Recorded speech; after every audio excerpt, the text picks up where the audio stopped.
guys, welcome to our YouTube channel, and today we are going to learn how to delete TikTok messages from both sides. So let's get started. So if you want to delete TikTok messages from both sides, so to do that what you have to do is first open up your TikTok application.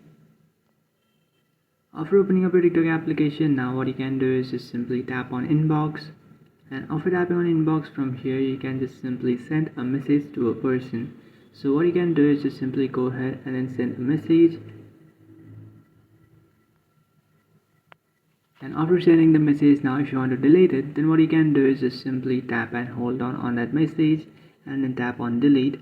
After tapping on delete, now you can just simply tap on delete from everyone, and this will delete the message from both sides. So now you can also delete the message from both sides on TikTok. So that's it guys, this is how to delete TikTok messages from both sides. If you find this video helpful, don't forget to like and subscribe to our channel. If you have any doubts, feel free to comment below. Thanks for watching.